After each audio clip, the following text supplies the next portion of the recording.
All right. Happy Tuesday, everyone, and welcome to another Learning Tech Talks, where we are continuing to explore the landscape of all things people and talent and technology. We'll keep it in that space. Today, I'm looking forward to my conversation with Katy Conway. She is the, I'm trying to think, Chief People Officer, correct? Chief People Officer at RGB. This is going to be a fun RGP. This is going to be a fun conversation. I have not had one of my practitioner conversations in quite a while. So this is going to be one we're going to dig into a lot of different things. We will focus on the skills space. Who knows? Based on our backstage conversation, we might integrate some of the future of where things are going with AI and all that stuff. Although I don't necessarily want to go too deep into that. But we're going to focus on getting some of this skill stuff correct and what that looks like and what correct looks like now may look very different in 6 months, but I'm looking forward to it. So for those of you listening, feel free to ask questions along the way. We're just going to have a practitioner geek out session. So Katy, thanks so much for joining me. Thank you, Christopher. It's great to be here. Yeah, and I forget, where are you located? I'm based in Atlanta, Georgia. Okay. All right. So your weather is probably quite a bit. You're probably in that season where it's quite a bit warmer now than it is up here in Wisconsin. Yes. It is great down here at the moment. So RGP is actually based in Irvine, but we work in a really distributed fashion. So I sit in Atlanta. All right. Well, so why don't we get into your background a little bit? You're obviously the Chief People Officer at RGP, but has the HR talent, has that always been your jam, or how did you end up in the position you're in now? Yeah, to be very candid, it was a little bit of an accidental journey for me, although you're one of the accidental talent leaders. Okay. Yeah, all right. I got it. I am pretty deliberate and focused, I would say, over the last 20 years, but early days were meandering a little bit. So I actually started my career working for my alma mater, going back and working in admissions and financial aid, and enjoyed that. And then very quickly realized I thought I'd have a little bit more fun and latitude, quite frankly, in business. So I moved over into the HR space, made that jump. Did you think you would stay in academics originally? Is that kind of what your thinking was? I did for a while, and then there was a lot to love about it. But for me personally, it became a little bit rote. The part I liked was interacting with people. And I learned really early in my career that I could communicate with people my age parents, right? Which was a good skill set. I was like, okay, maybe I have a little more range than I thought. Okay. And in fact, that's who I was talking to more often than the students. And so I learned a lot from that group and ended up bridging over into human resources. Almost always for the next 20 years focused on the people side of it. So less the administration or the technical side, a little bit more on the talent side, sometimes talent acquisition, sometimes talent management. And ended up jumping into professional services specifically about 25 years ago, worked for a couple of different firms, and most of that time has been here at RGP. Okay, got it. Well, and it's funny you bring up the distinction in HR, because I do know a lot of folks, when I talk to people, especially folks earlier in their career, trying to figure out how to navigate that. There is a perception that HR is like the people organization, which isn't necessarily true. It is and it isn't, because there's some very operational in nature components of HR that, yes, you're dealing with the people side of things, but not in the way that I think a lot of people in their heads go, oh, you're HR, so that's this group. It's like, well, no, depending on what you're talking about in HR. And was that just something you enjoyed being around, the folks, the development and the growth of talent? Very much so. And I tell you, the part that was super intriguing, I like to hear people's stories. And so starting off in talent acquisition, what a great place to do that. You learn so much about kind of going back to the point you were just making, that perceptions I had of one particular role, accountants, for example.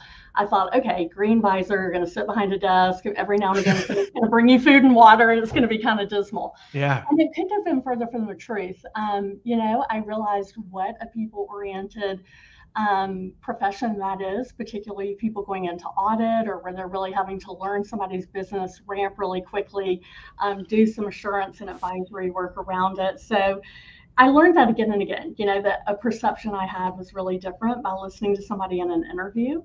But to your point, it's very true. One of the things I've gotten deeper in my own career, and probably I'm going to guess is true for many HR professionals, is very data driven.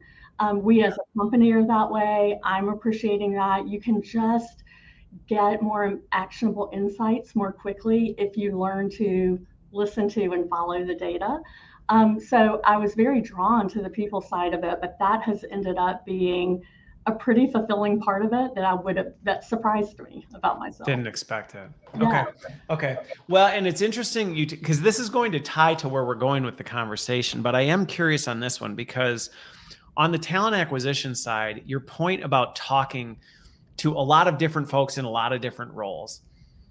To me, I'm curious your take on this, but I talk to lots of different folks all over the place. And for me, that's been really helpful in seeing from a skills standpoint, there is a lot more transferability of things than you realize, but sometimes it takes actually engaging with these different groups to see it. Otherwise, you can just be like, well, this is how someone in finance is. And you don't realize the diversity of finance. You don't realize that, there's a whole spectrum of things. So I'm curious how that's tied, because I have to imagine, just based on our conversation, this starts to open up a spectrum of things that you would have taken for granted not having that experience. So true. And so, I've got 3 young adult children, and I try to impart that on them all the time. And of course, they've watched me for the last 3 years be on video call after video call, and they say, "No interest, Mom. I never want to do business. That looks really boring. You sit behind a desk all day." I said, well, hang out for a minute. Hang out and listen to the conversation, because it's actually pretty interesting. And so as I've started to share some of that with them, I think they're getting that lesson too. But it's really true. There's a lot to be learned. I honestly think if we could do a better job in the university and educational system of helping people understand practical application, what's a day in the life, how does this work, it would dramatically change, I believe, what people choose to pursue. I think it would very much open up the career points. And Tricia, your point about this, and I think this spans outside of HR, but if we just look at the HR sector, there is tremendous diversity in some of this stuff. And now you have people analytics, you have these new functions that are growing out of this, where you go, HR tech is a silo in and of itself, where you can go, well, are you super technical? So that is one of the things, even just in learning and talent, where sometimes people ask me, well, what I want to be in learning. And I'm like, well, you got to tell me more than that, because that could be all over the map in terms of what that looks like. And I think that's true in my experience has been, that's true in all the other functions too. Oh, I want to go into marketing. What do you like to do? Because within marketing, that could be a complete span of different career paths that you may be able to take. It's so true. And it's there's so many dimensions to every job and how you can apply it and how it can play out. And quite frankly, even jobs that are really similar, if you look at the job description or the role, the skill composition, the competencies, can be vastly different in 2 different industries. And it's one of the things I love most about being in professional services. You get this variety because we're constantly hiring and deploying top talent to a variety of different companies. So you have to learn your own company, but you have to learn all the clients you serve as well, which is fun. Okay. Yeah, well, and so that was actually going to be where I was going to go next. And then we're going to dig into this, because for those of you listening and watching, one of the things I want to talk about is how professional services firms look at talent strategies, because I've worked with many of them over the years, and they've got some keen insights that I think big organizations can take away from. But I'm curious for you, how did you go into the professional? Was that like, did you know, okay, I'm going out of academia, I'm going into business, I want to do the professional services thing? Or did you run some time in the corporate sector and then go, nah, this is kind of not for me? I'm curious how that decision happened. For sure. And this was just about the point in my career story where I started to get a little bit more deliberate, but I would say Okay. getting there, right? Like not all the way there. So when I Yeah. left academia, yeah, still in my 20s, when I left academia, I ended up going to work for two friends that I had gone to school with who had started their own company. And they Okay. said, will you come over and be our HR practitioner? And I said, well, I can spell HR. What was the company? What did they do? Just out of curiosity. This is really crazy. They did ramp service for airlines. So the people that clean the Really? planes, that service the planes, Okay. the folks that guide your plane in, right, with the orange sticks. Yeah. So it was really fascinating. And so they're like, do you want to lead our HR function? I said, I can spell HR. If you're good with that, I'll learn it. And they said, great. So they got me a SHRM membership and off I went. And it was very self-study and the kindness and generosity of friends who were a little ahead of me in the space that were willing to teach me. But in essence, what they needed, they had a very high labor turnover. As you can imagine, that business, you're working out in the conditions, you're working on all the eves of every holiday. And, so it's tough work. And they needed us to hire and hopefully retain talent for this work. And so, it was a great place to learn. We had to put in some basic HR foundational infrastructure and fun and interesting. And at some point after doing that for a few years, I then moved into professional services. What I knew at that point is I really want to be in talent acquisition and management, probably called something different back then. And so I wasn't super deliberate about the industry. But found an opportunity to go into professional services and that panned out. And I feel super fortunate about that because you want to talk about an industry that has to focus on human capital and people and programs related around that. I'm sure there are others where it's just as paramount, but it's a very high priority when your only commodity is knowledge workers. Yeah. Well, that's just it. I mean, I think what I've always been fascinated with the professional services firms that I've worked with in the past is the fact that you have to focus on your because your talent. Now, to be fair, I would say any organization out there, and I try and make this case to even organizations that are like, well, this isn't our business. People is the business of every company because at the end of the day, everything counts on your people. But I think in the talent or professional services industry, it's just so much more apparent because it's like, we're selling the services of our people. So if our people aren't on the top of their game, there is no product. Or I think in companies, it can get kind of shrouded behind like, well, no, actually we make big vehicles. And it's like, right, but who makes those big vehicles? Right. If they don't, but it's a little easier and there's a little more cognitive disconnect in that. That's right. That's right. I couldn't agree with you more. And so eventually I made my way to RGP and feel super grateful to be here. I'll tell you, RGP is a professional services firm, and we try to take a very modern approach to consulting, meeting a very human first approach. And so for me, somebody that cares about that, it's wonderful to be in this industry because there is such a big focus on people.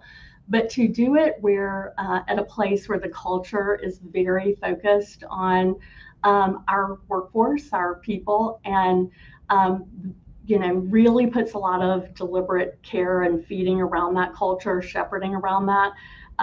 It's just fun if this is what drives you, and it does me. Yeah. Well, and I will say that is not always the case for professional services firms. You are right. And I know that because I've had plenty of people who've gone into different ones, and that isn't always their experience. And some human centricity is not the focus. It's the bottom line. Like it's not a professional service. I mean, that's just a company challenge that organizations struggle with, but that is not always the case where, hey, it's really about taking care of our people. And that ensures that we deliver the best quality product versus, well, let's just see how much we can get out of folks.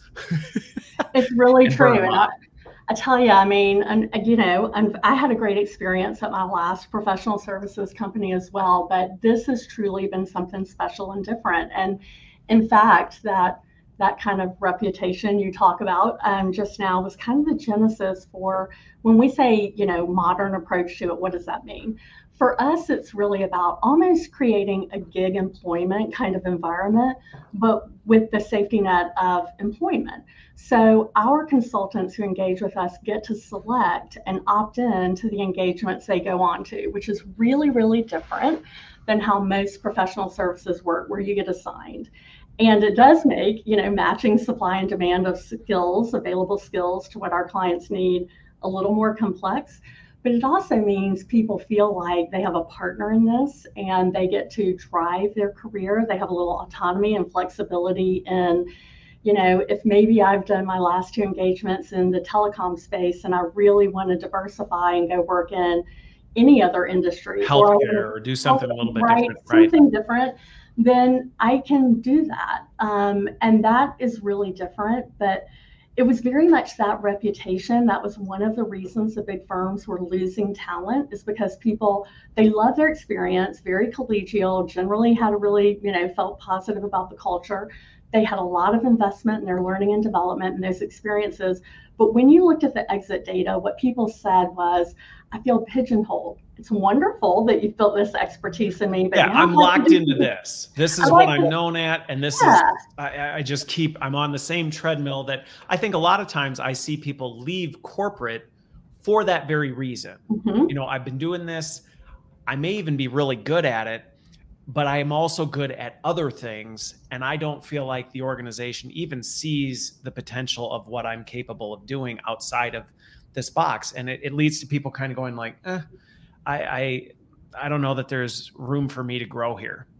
That's it. I mean, at some point, anything can feel like Groundhog's Day if you don't get a little variety, right? And particularly if you don't have say in what that variety is.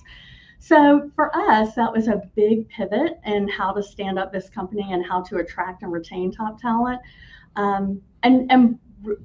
I've experienced it myself. I've been allowed to do a lot of different things in talent here, which in large part is why I've been here for a long time. And I think the same is true for many.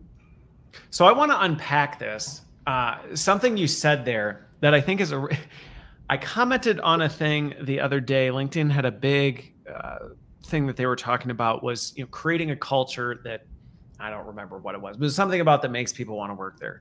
And I see a lot of this stuff around culture that, you want to create it like this. You need to make it like this. You need to make it look and feel like this. And my comment, I tend to be contrary on a lot of things. But one of the things that you just hit on that I thought was missed in this was what you described right there, was giving people the autonomy of choice. And that is one of those things where I see a lot of organizations try and make a one size fits all. Well, we want to give you career development, and career development looks like this. And it's very isolating to people, because in an attempt to say, hey, we want to do this for you, but we're going to do it for you, you actually have the counter effect where they go, that's not really what I wanted. And as a result, I actually don't think I belong here. Versus what you described, one of the key differentiators was saying, you actually have the ability. We respect you as an adult, as a professional, and we're going to give you some autonomy, obviously not complete autonomy, which is where I want to get with this, but by giving you some of the autonomy to say, where do you want to succeed? That to me is the X factor for organizations that I see when it's like an organization with sticking power is one that knows how to land that plane really well and give people some autonomy and control over things while still providing them the guidance and the guidelines so they don't just feel like they're off in the ether. But I'm curious how you land that, because I can also see some senior leaders going, oh, we can't trust people to do this kind of stuff. They're just going to go off the rails. We can't control an organization by allowing people to control things themselves. So how do you find that right line? Yeah, it's a great question. It's, I had to deprogram myself coming out of a traditional professional services firm where I'm like, what do you mean people opt in? Like, how does this work? So in essence, the way I describe it is we should describe the landscape, the environment, the art of the possible. And then the employee should describe, here's what's important to me and where I want to go. Now, it doesn't mean the world's always unicorns and rainbows. Right. Yeah. It's not right? like you do whatever you want. I mean, so our job is really to say, here's what I can tell you about that. You tell me this is the path you want to go and what's important to you. And I will then share with you, okay, here's what our demand looks like in that space right now. It could limit the number of opportunities that come up right away. Are you comfortable waiting? Are you okay with a little downtime? Inform people and tell them, here are the consequences of that choice. Does it change your choice, or are you still there? If you're good and we're on the same page, now we're driving together, right? So I describe the landscape, you drive. My job is to make you aware of what's coming up as you're driving, so that you can make informed choices. And that tends to work pretty well from a partnership perspective. People don't need everything to be perfect and rosy. They need information and reality and to be heard. Yeah. Yeah. Well, and so Sonia, your thing comes through as LinkedIn user, but I know it's you, so don't worry. But I think what we're getting at here is this whole point we're talking about is what I see as one of the major drivers to people leaving organizations is they just feel stuck. And what you hit on, I saw two sides to what you said, or not two sides, two big things that stuck out to me on that is, first of all, one, people in my experience, and there's always exceptions, which I hate when companies manage to exceptions versus the norm. But the vast majority of people want to contribute and be successful in an organization. Like, that's really what people, they come to work and go, I want to do something and make a difference. I want to use my talent and skills to drive this organization forward. And yes, we probably all can think of that person that was like, well, not Bill. Bill just wanted to drink mojitos. And okay, let's not build an organization on Bill, who had no desire to do anything. The rest of the organization really wants to do things and do everything they can to push things forward. But the other thing you hit on was, I love the approach, and I would encourage this for any leader because I've seen this work hands down, is you educate and inform them on the implications of those choices and bring them into that conversation. And I see one of the biggest opportunities is when organizations are afraid to have that conversation, afraid to say, let's inform you on what this is. And to be clear, where you're going, there may be unintended implications or repercussions of doing that. That doesn't mean we're going to say no to you, but we want to make sure you're aware that this is the path you're going. And if they go, yeah, I know, I've already thought of that, it actually is very freeing and engaging for them versus going, I don't actually trust that you can think through this stuff yourself. So we're just going to make that. There's nothing more disengaging than being treated like, I can think for myself. Thank you. Right. That's right. So if that conversation for me goes like this. This conversation needs to be a chance for you and I to leave here both having given each other clarity of expectations. I need to be really clear on what you expect of me as RGP, right, as representing the company or helping you with your own learning and development opportunity. And then based on what you share, I should be giving you clear expectations around, let me make sure you know this. How do you feel? Does that change anything? And that could be from where they want to take their career industry-wise or skill set-wise. It could be personal preferences. Are you at a place right now where you can travel, or you really need to be working hybrid or remotely or locally?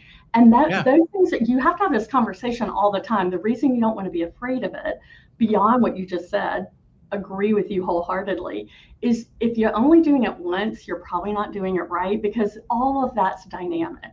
I mean, if I think back to how I felt in the position I was in, both personally and professionally, a year ago, it's really different than today. And with the world on hyperspeed, it might be really different tomorrow, right? So you just have to check in on that a lot. And once people get comfortable that you're going to do that, and that's going to be part of your process, I feel like they lean into it, as you're saying. What's really fascinating, too, is that sometimes when you don't give people a really prescriptive path, it takes them a minute to understand how to drive and how to get used to it. So they're kind of like, well, I don't understand what you mean. I can do any of this. right? You can have anything on the menu. They're going to have different, prices and consequences. And sometimes it's almost too much for people to handle. And I do see where organizations sometimes go too far with this. They go, you own your career, figure it out. And a lot of times people are like, I don't know how, I literally don't even know how to figure it out. So I think you can go too far with it. Agree. But what most people really like is, and we ask them about this a lot. We try not to guess, right? What's working and what's not. That's a really important and really easy, helpful feedback mechanism. It turns out most people really prefer, hey, give me an experienced river guide, but I'm still going to ultimately, after being informed of kind of what the lay of the land is, I'm going to make the call. Yeah. Yeah. Well, and there's so many, the part that we're not going to go into the AI conversation, but one of the things that you just said that I think should encourage people who may be seeing what's happening with the technological state and going, what is the role of human beings in the future of work? Everything you just described is something that's relational in nature. And yes, can AI augment and enhance some of that capability? For sure. But what we just talked through there in terms of that dialogue, that relationship that happens between an individual and their manager or their advocate or whoever in the company is supporting them, that is a relational conversation where you're talking through these things and having the conversation around the implications and where are you struggling? What do you really love doing? And I think that, if anything, is encouraging to say, the more we can build those people leader skills to have that relationship, to have those conversations, that's not going anywhere anytime soon. And it's critical to the success of what we just described. You can't automate that. It's so true. I mean, it's probably true for you. It's true for me. And I'm guessing most people listening, you want empathy, right? I know when I think about the best mentors or teammates that I've worked with, they've cheerleaded, they've given me hard feedback, they've had to give me cold water in the face, right? We've done it all. But if I know they've got my back and they're doing it with empathy and they're on my side and we have a shared both values and end goal, it changes the whole dynamic. So I could be doing, achieving or let me say, pursuing the same business initiative as somebody next door to me, but doing it with a team that's empathetic and has the human touch, is listening, is giving feedback, is, you have a trusting relationship with, I would venture you're going to have a lot more success or be able to do it with a much more talented team when you have that component versus not, even though you're both trying to pursue the same objective. Well, and we're hitting on all the things that Sonia talked about, which is trust. I mean, trust is at the foundation of all of it. Without that, there's nothing. The respect, the clarity, and the transparency that goes all behind that, I think are such integral pieces to that. And it just brought to mind, for those who are listening to this, thinking about this from a leadership development standpoint, I think sometimes there is this fear of how will people respond to these things. And when you get those equations right, I just think of an individual who used to work for me a long time ago, and they were very much, they wanted a promotion. They wanted growth.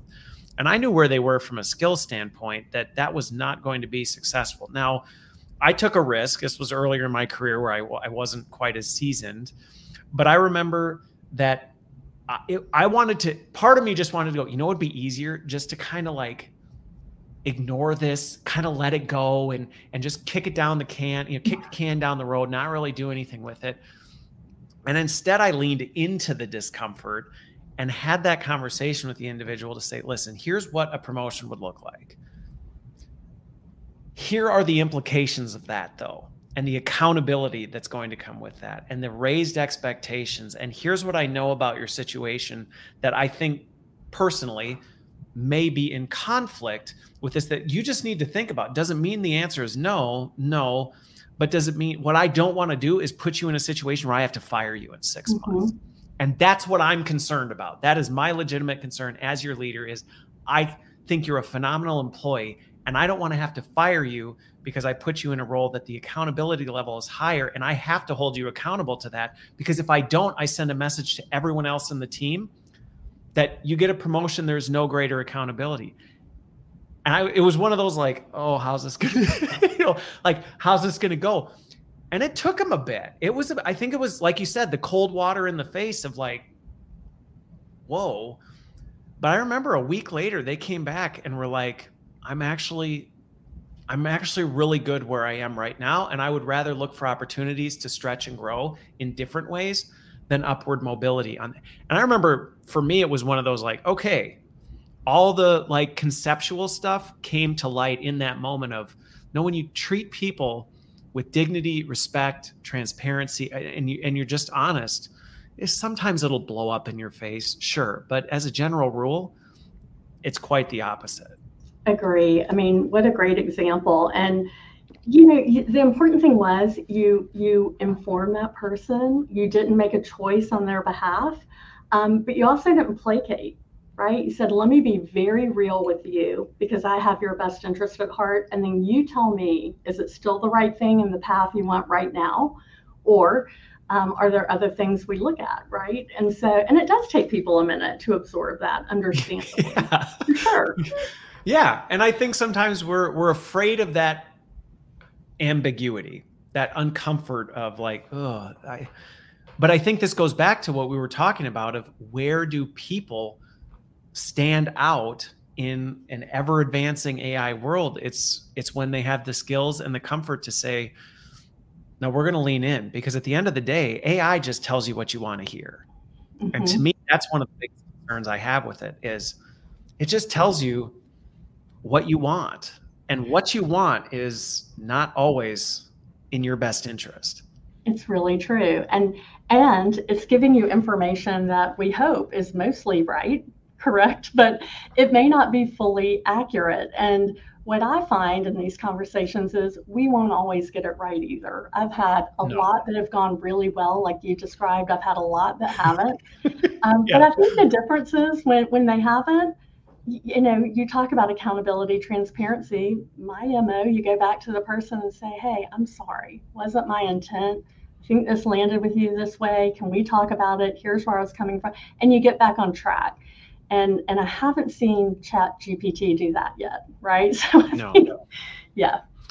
No, yeah, and I think, like I said, we won't go down this path, but yeah, I think there is still a long ways to go before people, at least leaning into the utmost in what people do best, as long as we continue not being complacent, we will stay ahead by far. So one of the things, though, that I do want to transition to on this is this whole skills thing.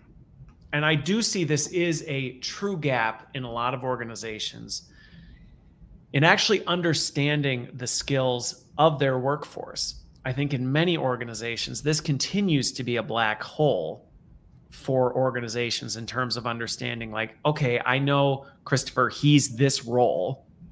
And as a result, my personal biases and stereotypes of like, well, people in that role are like this. So therefore, I don't think Christopher is capable of doing anything other than this very narrow spectrum. And I think in some cases, there's some validity to going like, well, you know, maybe this person's probably not going to land way over here. They're not skilled for it. In your organization, and I'm curious where you're seeing, you know, if you have outside examples of this, what are organizations doing to crack this? Because to me, skills are the ones and zeros. And if you can get down to that binary code, the whole mobility and moving people around, it opens up significantly. But sometimes that can feel like reaching the apex of Everest for organizations. They just go, I don't see us ever getting there. For sure. I mean, it's a tall order and it's daunting, but it's so, so important. You know, never more than now, right? Given the macro environment and the labor situation, shortage, quite frankly, that's not going to let up. And the fact that some jobs still just, quite frankly, stink. Like it's like, this is just a tough job. Sure. It is what it is. For sure. But I think skills really are going to be super foundational as, you know, given the labor shortage and given that we are really trying to turn automation on in a vastly different way, there is a huge opportunity for people to achieve higher value, you could argue more fulfilling kind of work through that. And so for us, the way we're trying to approach it is start with, what is our skills inventory that people have? The slippery slope, tricky part of that is that it's super dynamic, right? Your skills go back 12 months ago, go back 36 months ago. The list would look really different between then, 12, 36 months ago, and so on. So it's super dynamic. And then the other tricky part, at least in our business, and I would venture in most businesses, not just professional services, is there are technical skills, there are functional skills, there are soft skills, and they all matter to different degrees, to different jobs, but they all matter. And so there's this inventory that just feels exponentially gigantic, right, to try to capture, and it's dynamic and ever growing. So that's kind of the scary disclaimer of what you're signing up for when you try to map skills. Yeah. What we're finding is if we can get people, again, this is just kind of how we tend to view the world, to lean into that and take ownership, take that journey with us.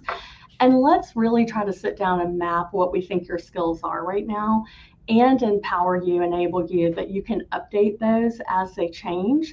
We will always have to calibrate on proficiency, right? So I may consider myself an expert in this, and you may say, yeah, Katy, maybe you're a super user, but you're not meeting my definition, right? And we are a little biased. You're a super user in your own world. We all have different rulers.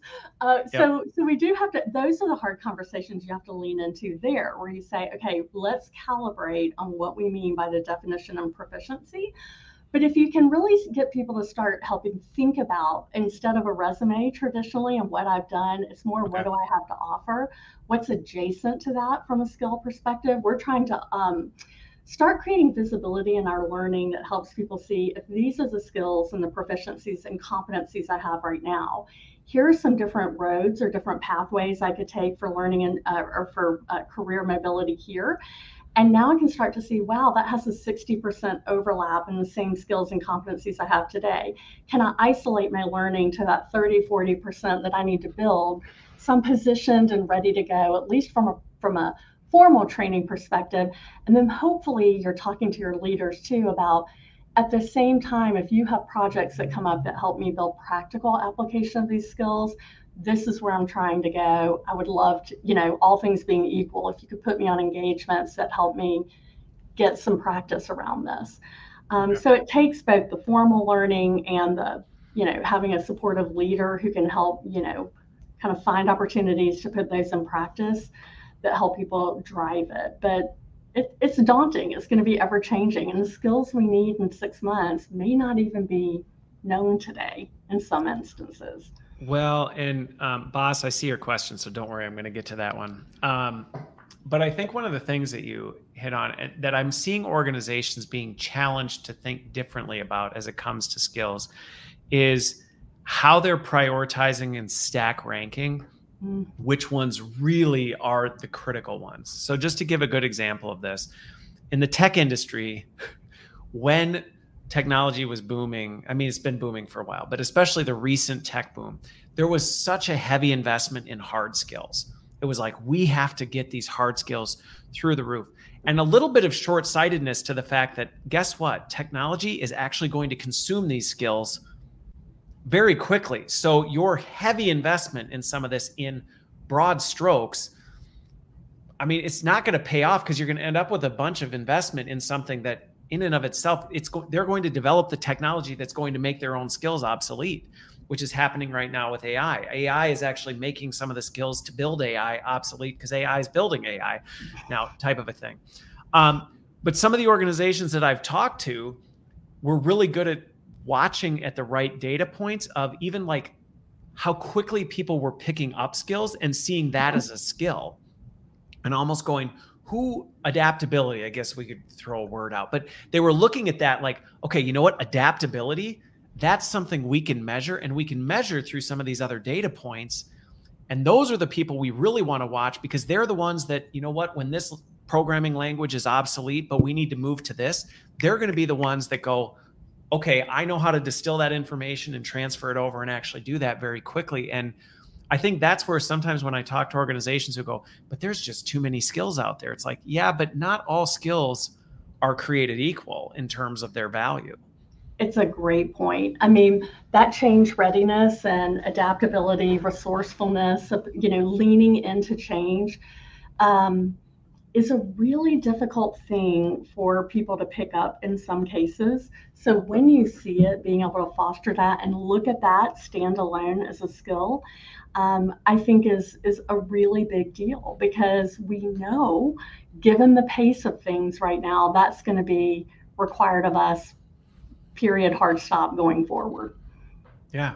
Well, and I just even think of some of the things we've been talking about around talent mobility in terms of, what you talked about with HR being a data-driven organization, at least ideally. Um, it actually creates more opportunity for some of this data to reveal itself. As you're moving people into different roles, Mm-hmm. you're actually creating data on how quickly do they adapt and succeed in these roles, to be able to say, whoa, this person has moved, and like this person, we move them, they become a top performer there. We move them again, they become a top performer there. They move over here. Those are the kinds of things. But if you just keep them in that complacency, you're never going to be able to see that. So even some of the longer term thinking around how you can leverage some of these things that seem like, well, isn't that creating inefficiency in the system? Like, no, actually, it may be fueling your future strategy. You just might not see the play happen for a few plays. That's right. I think it's definitely critical, right, to aligning your supply of skills and competencies to the demand, whatever the marketplace is asking for at any given time. But quite frankly, as we talked about at the early side of the call, I feel like if you don't do that, people also vote with their feet. And this is an environment where you can really do that. You can go and find the ideal situation. There's nothing perfect, but you can find a work environment that matches the things that are most important to you right now, if yours is not delivering on it. So I think for both of those reasons, it's really critical. For sure. And, it's interesting. I mean, in our business, it's really important that we continue to develop talent, both to retain them and to make sure we have the skills that our clients are seeking.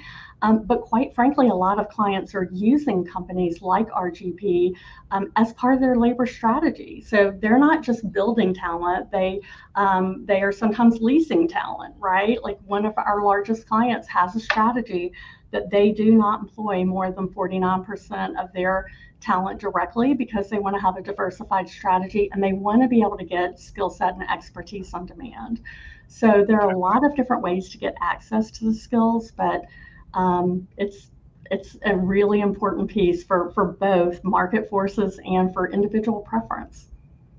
Well, and you just hit on something there that I think I've been in organizations that have been, and I think I said this in my post yesterday about it.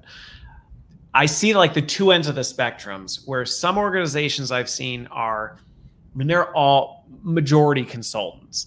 They try to do that. And I don't see that always working well, because there's not enough internal capital to actually know what's going on and know how the pieces fit together. And there is a challenge of, I've worked with plenty of folks from the outside, and it's hard to necessarily always know how to navigate your way through the organization. But I've seen the flip side, where companies go, we don't use external resources, external consultants. We only hire talent. And to me, that's a vulnerability. That's a big vulnerability for organizations when they go, nope, we are going to, if it's not a full-time hire or a part-time hire, we are not going to use it. And I see a lot of missed opportunities when organizations take that approach, especially when it comes to skills. Yeah, Christopher, I line up where you do. I've seen both of those examples too, for sure. And I would tell you that in my own experience, so I kind of practice what I preach. I've brought consultants in to work on internal projects with my team. And I will tell you, we all at the end of that experience felt like the entire team got upskilled by virtue of having an outside person come in and work alongside us. And we're really big here on making sure our consultants execute, right? Not just leaving you with a big playbook and you're like, great, that's wonderful, but how do I get it done? I brought you in here to help you with that. Yeah, so, I paid a bunch of money for this thing, and now I have no idea how to execute it. I mean, I think it's really important, if you're going to leverage, third-party help, that you make sure they can really help execute and drive to important business outcomes when they come in, and not just a playbook, if you will. But when you do that, your own team is getting exposed to new talent and learning from them, as is that person. So it is kind of a symbiotic relationship that can raise the whole group for sure, if done right. Well, and boss, I said I was going to get to your question, and I promise I will. I'm going to do it right after this. But I think one of the things that you hit on just ties back to sometimes you see this scarcity mindset creep in, where it's like, I'm afraid that if I give forward, there's not going to be enough for me to get back. And sometimes that's where I see these things play out in a bad way, where people go, oh, well, I don't want to grow and develop the organization to be able to do this because I want to keep them hooked on us. And it's one of those things where my experience has been the organizations, the professional services organizations that do this well are the ones that go, our goal is essentially to work ourselves out of a job with you. And ironically, it actually never happens, because when you do it right, it's like, well, no, there just becomes different areas. Does it evolve? Does it adapt? Does that kind of thing? And if anything, the trust and partnership that's built through that actually ends up being even more sustainable. But I can see on the professional services side having to get over that like type of a thing. And I think it's fantastic to hear that, that is an intentional approach, because not everybody makes that. No, but I agree with where you are. The client retention is a really important metric for us for that reason. If you do it well and you leave your client with the outcomes they wanted in a better position before, and by the way, leave when you're supposed to leave. That's a really important part of getting a strong grade as well. You generally get asked back, often in different capacities, but you've built trust, you've added value for that client, you move on. You were there for a finite period of time. So the scope creep you see with some companies can be real and can be daunting and scary. If you can stay away from that, right, and just drive value and go, it's amazing how often you get asked back or referred within that organization to others. Yeah. Well, and it goes back to some of the things we've been talking about from the beginning, which is you're dealing with people, and people are relational, and these whole things pay dividends in this sense. And again, you got to get over that scarcity mindset that there's not enough. There's not enough. And if somehow I give up, it's a zero-sum game. And if I give up, then I'm losing. And it's like, no, actually, my experience has been, is like the more you pour in, I think you said it, the tide just raises for everybody. It doesn't end up being like, oh, I guess now there's less for me because I gave something to you type of a thing. If anything, there just somehow manages to be more for everybody. That I've experienced that truth too. I agree with that. So boss asked a good question. I'm getting to it now, boss, but I'm curious on your end, your take on, the professional services firms who are doing a lot of this. And like we talked about, they're involved in helping companies with these big strategies around skills and figuring out, and you in many regards internally have done, and I think we're hitting on it a little bit, but I'm curious how you'd respond, is what role do the professional services firms, the big ones like you and others out there, what responsibility do you see them having in helping organizations through this challenge? Because you, in some ways, you got a pretty good head start on it. Yeah, it's a great question. Thank you, boss. And I would tell you, my view is we have a huge hand in it.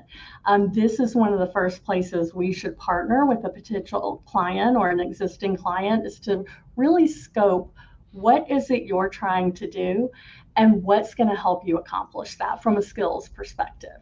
One of the learnings we've had, and probably won't surprise anybody, is that we all use really common terminology synonymously when we mean something vastly different.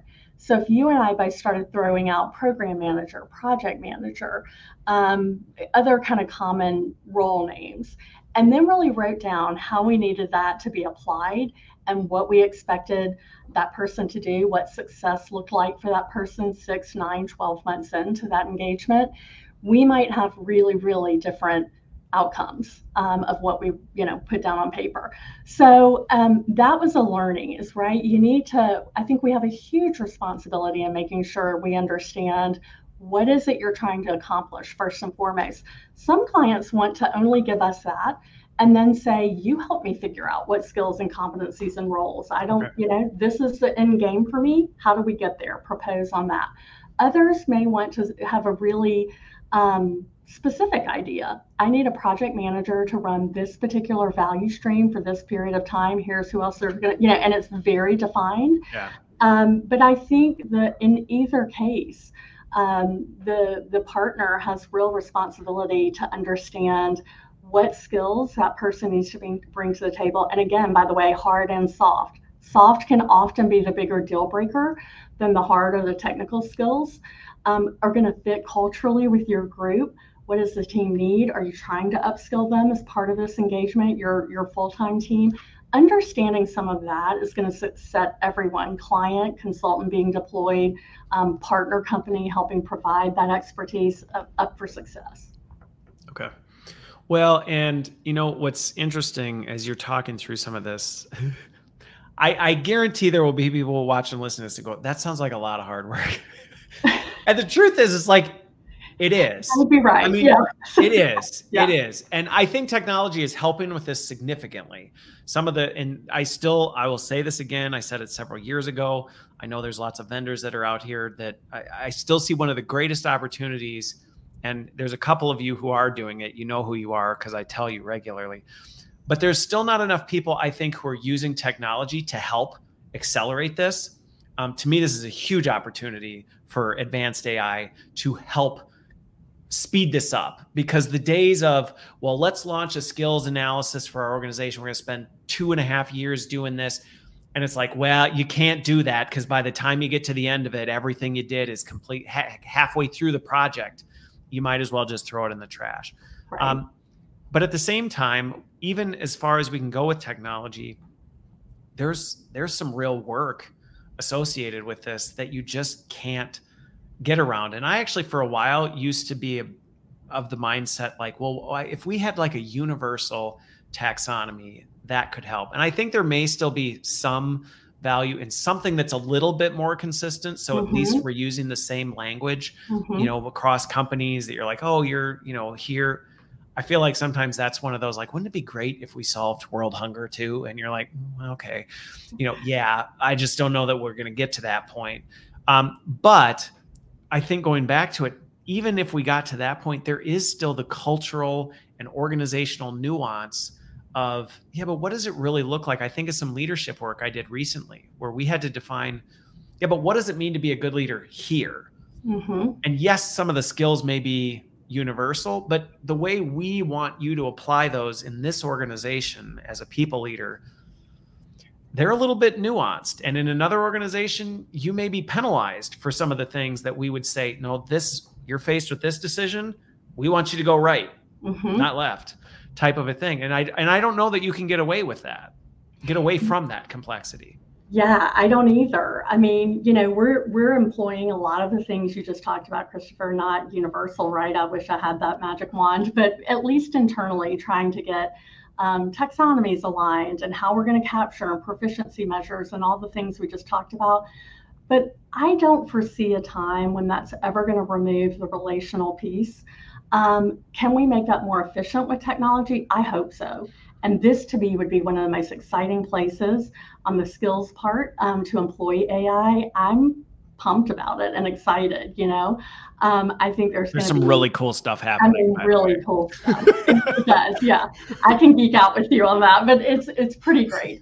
But I think at the end of the day, at least for how we're trying to interact with people, I do think you still have to have at some point a conversation with that leader, that client, right? To say, tell me about your team, what's important to you, what fits, what doesn't, what's been successful, those nuances you're talking about. And you have to have the same conversation with the talent that you're going to put into that role or that project, so that you can make sure, you're trying to create as much fit and engagement for both parties as you can. And I don't know, maybe there will be a day that you can automate some of that. That feels a little sci-fi to me, but for now, I think. So we can geek out on this for a couple minutes because I have one more question. Sonia, I will get to your question. I think there are definitely some ways that technology can get us to a point where it can automate a lot of this. I think keeping the human in the loop is going to be key to that. And I think that's where I've seen AI do a really good job on this, where, it's like, it can get you 80% there and then present you with, here's what we've got, but you need to make sense of this. You know, is this the right profile, or is this really what you're looking for? Is the weighting on this right? And you know, I think this helps people also not fear the AI approach, because they can fear this and go, you know, are we saying AI can take this over? Well, no. And I think, but that's where you do that, because I just even think of like ambiguity. Okay. I've been in organizations all over the map when it came to ambiguity. Some were radically transparent and you knew what was happening, and almost to a point where it was boring, because you're like, I know what we're going to do. And it's like so obvious. And then I've been in other organizations where you go, I don't know what's happening next week compared to this week, because the organizational strategy is in complete disarray, and we're over here, and this change in the market is leading us to make these decisions, and I'm not. And there are different organizations and even different times in an organization where you go, what it means to be a leader in this organization right now looks like this. 4 years from now, you actually may not like it here anymore because the organization's changed, type of a thing. And I don't know that I think we can get further. I don't see a world where we can actually get away from it. Yeah. I mean, that makes sense to me. And I agree with that. And by the way, I don't philosophically think we should get totally away from it. I don't either. However, I do really embrace and get excited about if the AI can give back bandwidth and capacity, if it can make a lot of that faster and still keep the human touch in, so that you're addressing the nuances, you're setting clear expectations for people, you're listening to theirs, and you're helping make that match that's really important, that is in the nuance. You're really trading time, right? That's pretty high value, and to me, interesting work with a lot of payoff from a business outcome and a employee engagement and happiness perspective, if done right. I would much rather spend my time on that than just getting to the short list of who are good options, right? Yeah. I'd rather spend that time on the phone talking about that with that person. Yeah. Well, and this goes back to me, where AI done right is we're spending more of our time doing the things we're distinctly good at doing, not less. Mm-hmm. You know, let it do the robotic, automatic, you know, some of these other rote things that we go, oh, that's not really the best use of people's time. They're better at making decisions, thinking critically, evaluating relationships, and weighing risk, things like that, and making decisions. I think that's where it gets. So we're going to run out of time, but I have one last question for you that I'd love your take on this. And Sonia, I don't know that it will directly answer your question, but Jocelyn, thank you so much for following up with her on this. So the shift from professional services to corporate, or corporate to professional services, I'm curious your take on how people make that jump one way or the other. And if you have any recommendations for folks, because I've seen on both sides, I've seen folks who are in the corporate space going, I'm maybe kind of tired of the corporate thing. I like the idea of maybe trying out the consulting, but it's not always the easiest thing to break into. Mm-hmm. And vice versa. I've seen people on the consulting side go, I'd like to get back into an organization, but now I've been doing consulting for a bit. And so maybe there's a stigma, or, oh, you're a consultant, like we're looking for some.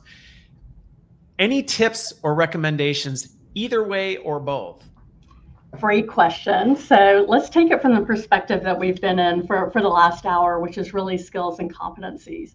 Okay. I would tell you that from my perspective, if you're going from corporate to consulting and you've never done it before, look for a consulting organization that really values execution, because that you've done before and that you can speak to, and you can talk about your competencies and your skills in that light, right? While you delivered those in a corporate environment, you came in, you assessed an issue, you had an approach of how you were going to tackle it, you took steps to execute, you got a different business outcome, and you can talk through that.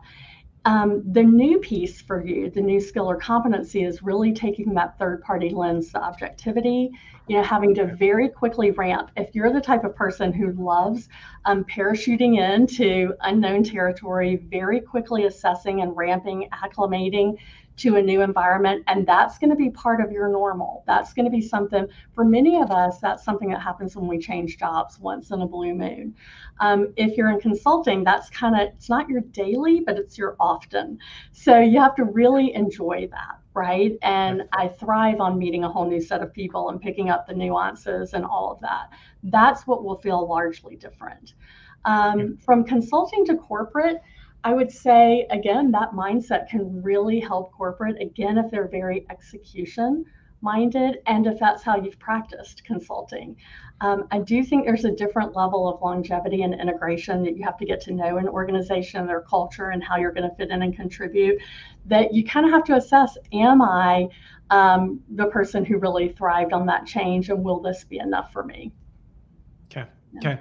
It's really great input for folks. And I would say I've seen that's where people make the jump successfully. Very similar to what you said. The folks who are like, I actually love the changing environments and I pick things up quickly and I thrive in that ambiguity. They do well when they jump over. If they don't, a lot of times they have a heart. They're like, this is, I kind of like getting to a state of stable and this is too much, and vice versa.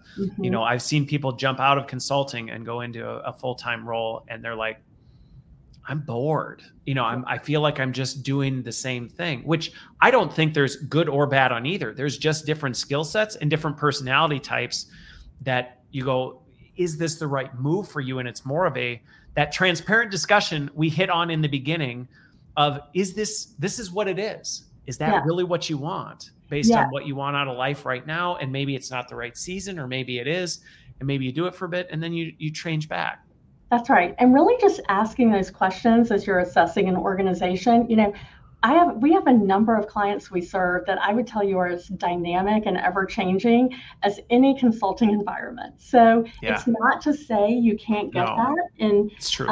But right, it's really understanding who is this prospective employer, and let me kind of take stock of that and how I feel about it, lining that up. Awesome. Well, great way to close out the session. I told you we were going to burn through the hour in no time. We did. So hopefully everybody who watched and listened, thanks for the contributions and the comments. Hopefully we answered some of those questions for you. I really enjoyed this conversation, Katy. Thank you so much for making the time. Thanks everybody who watched and listened. And hopefully you got something out of it. And thanks again, Katy. Thank you, Christopher. It was a pleasure. All right. Talk to you all, and we will see you next week.